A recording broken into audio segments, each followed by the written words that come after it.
Hey, Shalom, Shalom. First off, I'd like to say, call halal, Yahweh, Bahashim, Yahweh Shah, Bahashim Rakakwadash.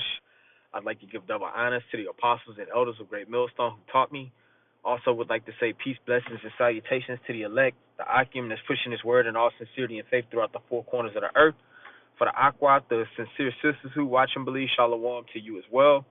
Shalom to the new fruit, the new viewership, the new believers coming into this faith, into this truth. Just back with another lesson, and we always go into the fact how basically here in Babylon the Great America, we're pilgrims passing through, meaning we understand that this is a temporal setup. Now, we're in this flesh, so there's a constant war between the spirit and the flesh going on, so that's what leads us to any worldly entanglements, things that are pleasurable, that are enticing to the flesh. But the thing to always be mindful of is that we're not here to build a long-term stake in this place. That's why it says in Micah 2:10, arise ye and depart, for this is not your rest. Okay, because this place is completely defiled, polluted, wicked. The sins of this place have reached the heavens, and the Most High has this place prophesied to have a horrendous, epic destruction, that was never known since the history of this earth as we know it. Okay? So just backing up my point, man, we got to take our best energy out of this place, man. But this place is completely defiled, and it's under wicked rulership. But I'll start off with this right here. This is 2nd Ezra 16:40. It says, "O my people, hear my word." And the Lord's people, his chosen people, are the nation of Israel. Start with the elect, the 144,000, the school of the prophets, and the rest of the 1/3. Okay, the elect. All right. It says, "O my people, hear my word." And the word is talking about the words of the scriptures, the Holy Bible, the prophecies. It says, "O my people, hear my word, make you ready to the battle." Because right now it's more of a spiritual battle, but things is going to get physical. Things is going to get carnal real soon. We understand, according to scripture, that Satan, our enemy, Esau, Edom, he's going to come with great wrath because he knows he has a short time to rule. It says, make you ready to the battle, and in those evils, and evil means bad times. It says, and in those evils, be even as pilgrims upon the earth. So meaning we're just here for one moment and gone the next. A pilgrim passing through, essentially. All right? So America, Babylon the Great is not our final destination. All right? We seek new heavens and a new earth wherein righteousness abideth. I'm loosely paraphrasing 2 Peter the 3rd chapter. So, and I'll read verse 41. It says, he that selleth, let him be as he that fleeth away, and he that buyeth as one that will lose. He that occupieth merchandise as he that had no profit by it, and he that buildeth as he that shall not dwell therein. So basically we can't get entangled with the affairs of this life, the cares of this world that choke out the pure word that was sown. All right? And once you try to cut off more of the things within this world, that makes your walk with Yahweh Bashim Yahweh Shah a lot easier. It makes your load a lot lighter, so to speak. And like I said earlier, this is easier said than done. Giving up gain in this world. Because especially as men, we have egos. Everybody wants to be the man. So I understand why Jake called himself Kings and, wear jewelry and want to live an opulent lifestyle, have a lot of women, this, that, and the third. But this is not our rest, man. All right? So anything that you gain here, it could come with a loss in the end. All right? But just continuing on in the point, St. Matthew chapter 10, verse 30, I'll go right to the point. Verse 39, it says, he that findeth his life shall lose it, and he that loseth his life for my sake shall find it. So basically, to follow Yahweh Shah, we've given up our so-called lives in Babylon the Great America. Now, that's not to say that brothers don't have jobs, occupations, businesses. We still are supposed to take care of our responsibilities. Take care of yourself. If you have a woman, if you have children, you do what you're supposed to do as a man. So we're not advising any brother to crash out and just be a complete bum, which they like to call Great Millstone, specifically the bum camp.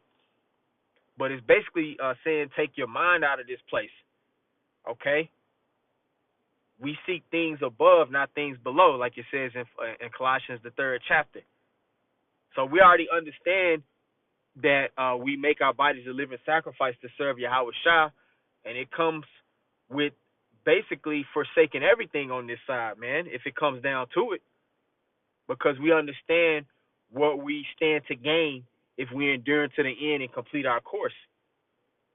I'll read it again, Matthew 10:39.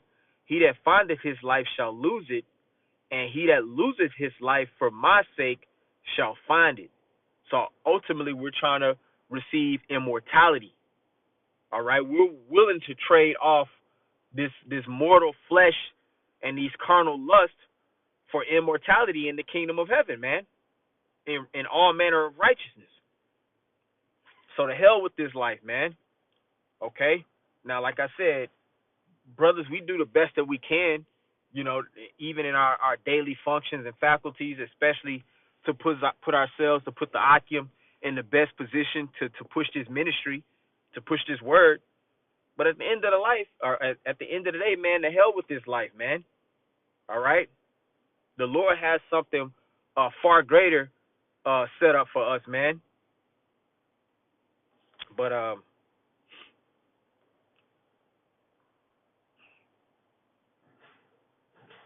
yeah, just to back up what I just said, because even the apostle Peter, the disciple turned apostle of Peter, who was the head of the church, he even questioned the Lord in asking, is there going to be a payoff? Is there going to be a reward for making the sacrifices that they made and giving up their lives in the Roman Empire? But this is Matthew 19:27. It says, then answered Peter and said unto him, so Peter's talking to Yahweh Shah, who the world ignorantly calls Jesus Christ, okay? Then answered Peter and said unto him, behold, we have forsaken all and followed thee. What shall we have therefore? And Yahweh Shah said unto them, talking to his disciples, verily or truthfully I say unto you, that ye which have followed me in the regeneration, reincarnation is in the Bible, in the regeneration, when the Son of Man shall sit in the throne of his glory, ye also shall sit upon 12 thrones, judging the 12 tribes of Israel. So that's the point being made right there. We will be rewarded, man. The Most High, he's not unrighteous to forget our reward and our labor of love, man. I'm loosely paraphrasing Hebrews, the 10th chapter, or the 6th chapter, rather. All right? So for brothers forsaking their lives, making their bodies a living sacrifice, giving up gain in this world, the Lord, Yahweh Shem Yahweh Shai, is going to give us everything, man. We're not even going to be able to fathom all of the riches and the women and the righteousness and the rulership and the dominance that we're going to have in the kingdom of heaven, man. So to hell with what you got going on here. Of course, you do everything to the best of your ability, but meaning you're not supposed to have your whole heart in this place, man. Okay, fearful of loss on this side, man. All right, especially for serving Yahweh Bashem Yahweh Shai. Because serving Yahweh Bashem Yahweh Shai, that can come with loss. Like it says in Sirach 2, before you come to serve the Lord, you got to prepare your soul, prepare yourself for temptation, meaning going through tribulation, adversity. All right, so on and so forth.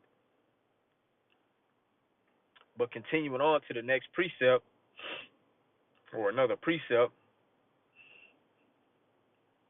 This is Philippians 3 and 7. It says, but what things, this is the Apostle Paul, it says, but what things were gained to me, those I counted loss for Hamashiach Yahushua. It says, yea, doubtless, and I count all things but loss for the excellency of the knowledge of Yahushua Hamashiach, my Lord, for whom I have suffered the loss of all things, and do count them but dung, that I may win Hamashiach Yahushua. So that's the spirit that the brothers are supposed to be in, the true believers of Yahweh Bashim Yahushua. We count everything but loss to gain the wisdom, knowledge, and understanding of the scriptures through Yahweh Bashim Yahushua. All right? So we understand that serving the Lord comes with potential loss in this world. To hell with it, man. Because we have a greater expectation of the kingdom, man. All right? Matter of fact, I'll get this and I'll end out the short lesson. I'm just doing a lesson striking while the iron is hot while I'm on my little lunch break here at the job or whatever. But where is that scripture? Revelation 14, I believe. Hold on.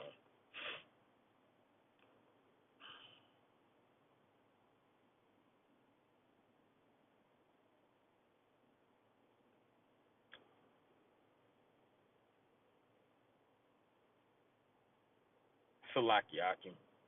I kind of forgot what I was looking for.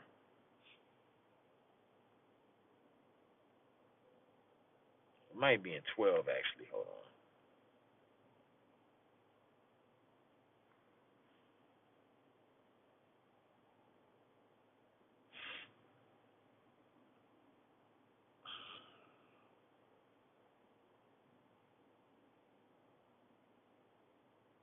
Oh, it is 12, Salaki. Yup. Revelation 12 and 11, it says, and they overcame him by the blood of the Lamb and by the word of their testimony, and they loved not their lives unto the death. And this is talking about the followers of Yahushua, the elect, ultimately the 144,000. Okay? It says, and they overcame him by the blood of the Lamb. That's how we're going to overcome our enemy. Okay? The spiritual counterpart to the physical counterpart to the spiritual demon Satan, manifested as Esau Edom. That's how we're going to overcome this kingdom. By the blood of the Lamb, Yahushua, and by the word of our testimony, which the testimony of Yahushua is the spirit of prophecy. And it says, and they love not their lives unto death. So ultimately, we don't love our lives here, man. Of course, brothers may have certain comforts and things that we enjoy, but we know that these things are only here for a short time, because we want the prophecies to come to pass. We want the destruction of Babylon the Great. We want the kingdom of heaven to be established on the earth, where the Israelites, starting with the 144,000, is going to be in rulership, the governing body. So to hell with this place, man. All right? It's only a few key prophecies before the Most High just sets into this place, man. So pray for fewer days in this place. Okay? So with all being said, Lord willing, this edified, I want to give all praises to Yahweh, Bahashim, Yahweh Shah, Bahashim Rakakwadash. Double honors to the apostles and elders of Great Millstone. Shalom, peace and blessings to the elect.